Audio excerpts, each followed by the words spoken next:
Assalamualaikum warahmatullahi wabarakatuh. Alhamdulillahirabbil alamin wassalatu wassalamu ala asyrafil anbiya'i wal mursalin wa ala alihi wa sahbihi ajma'in, amma ba'du. Bersyukur kepada Allah Subhanahu wa taala dengan mengucapkan alhamdulillahirabbil alamin. Bersalawat kepada Rasulullah sallallahu alaihi wasallam dengan lafaz doa, Allahumma shalli ala sayyidina Muhammad wa ala ali sayyidina Muhammad.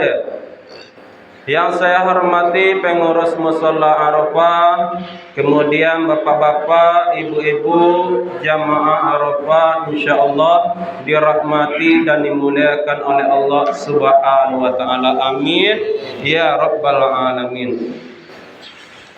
Alhamdulillah, malam ini kita sudah berada malam yang ke-11 daripada salat tarawih.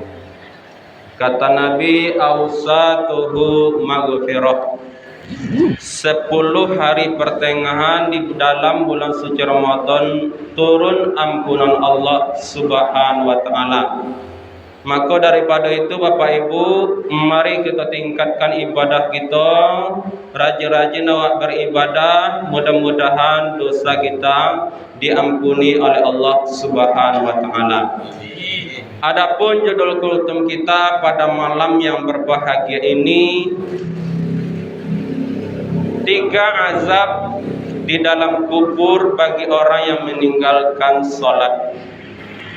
Salat yang kita kerjakan 5 waktu sehari semalam itu adalah perintah Allah Subhanahu wa taala yang diwajibkan kepada kita selaku umat Islam. Salat adalah tiang agama. Sebagaimana hadis Nabi mengatakan as-salatu imaduddin. Faman aqamaha faqad aqamaddin. Wa man tarakaha faqad hadamaddin. Salat adalah tiang agama. Barang siapa yang mendirikan salat berarti dia sudah menegakkan fondasi agama. Barang siapa yang meninggalkan salat berarti dia sudah meruntuhkan fondasi agama. Kalau kita lihat umat Islam sekarang Bapak Ibu, ada yang salatnya 1 kali dalam sehari. Ada yang salatnya 1 kali dalam 1 minggu, salat Jumat saja. Ada yang salatnya 1 kali dalam setahun, yaitu salat Idul Fitri atau salat Idul Adha. Tapi ada juga kaum muslimin, bapak-bapak, ibu-ibu yang tidak salat sama sekali. Na'udzubillahi min zalik. Kalau kita bandingkan umat Islam zaman dulu dengan zaman sekarang, sungguh sangat berbeda. Kalau dulu orang salat di lapangan tapi jemaahnya banyak. Tapi kalau zaman sekarang orang berlomba-lomba membangun masjid, pakai keramik, dihias sebaik mungkin, kita lihat salat berjamaahnya sangatlah sedikit. Berbeda dengan Mushola Arafah ini. Di Mushola Arafah kok alhamdulillah jamaahnya banyak. Bapak Ibu rahimakumullah, umat Islam zaman sekarang anaknya disuruh pergi mengaji, justru ayahnya pergi main judi. Anaknya disuruh kasuau, justru ayahnya pai kalapau. Mengakerajo di lapau, manokok meja yang Allah sudah. Main domino. Lapia ranca awak bali kayu, bali papan di toko jadi ke meja. Iko hendak manokok meja yang Allah sudah. Orang-orang yang seperti inilah Bapak Ibu yang nanti yang akan diazab oleh Allah di dalam kubur. Azab kubur itu adalah azab yang sangat pedih. Pernah Sayyidina Ali karamallahu wajhah ditanya oleh sahabat, Di mana yang engkau pilih wahai Sayyidina Ali, disiksa di dalam kubur atau di dalam neraka? Maka Sayyidina Ali menjawab, aku lebih memilih disiksa di dalam neraka ketimbang di dalam kubur. Kenapa? Kalau di dalam neraka awak nak seorang dah, tetapi banyak yang disiksa di dalam neraka. Awak calik ke muka, ada yang disiksa. Dicalik di samping, ada juga yang disiksa. Dicalik ke belakang, ada yang disiksa. Tapi di dalam kubur kita hanya sendiri, disiksa, diazab kalau kita banyak dosa. Ada 3 azab di dalam kubur bagi orang yang meninggalkan solat.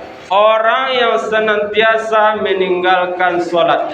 Yang pertama, Allah akan sempitkan kuburnya sehingga tanah yang di atas, tanah yang di bawah, samping kiri dan kanan Allah satukan.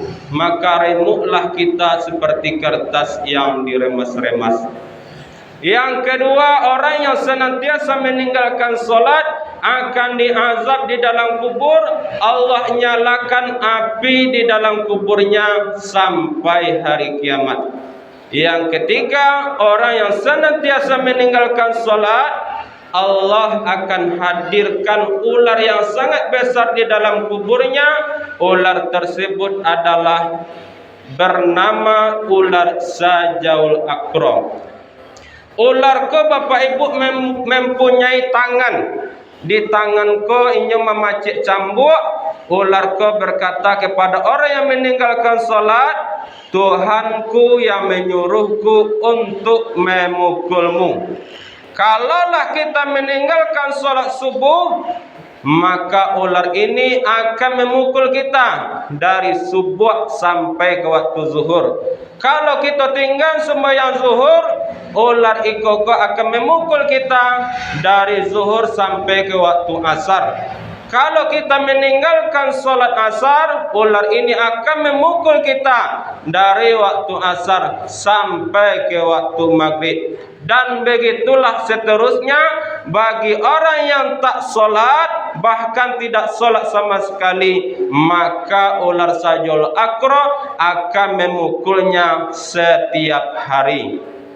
Oleh karena itu Bapak Ibu, jangan kita tinggal sembahyang, jago sembahyang awak. Karena pepatah pernah mengatakan, solatlah Anda sebelum Anda disolatkan. Ringankan langkah kakimu menuju masjid untuk solat sebelum engkau diantarkan ke masjid untuk disolatkan.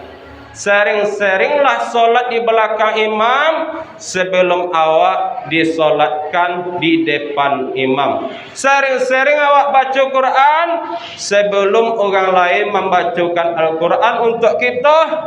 Ketika kita tadang ada orang Allah meninggal, apa kecil orang, inna lillah wa inna ilaihi rajiun.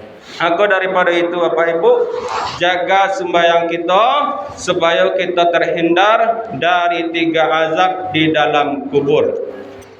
Fadilah salat tarawih kita pada malam yang ke-11 ini, ketika kita meninggal dunia nanti, Allah akan bersihkan kita daripada dosa-dosa yang pernah kita lakukan. Mudah-mudahan kultum yang singkat ini bermanfaat. Assalamualaikum warahmatullahi wabarakatuh.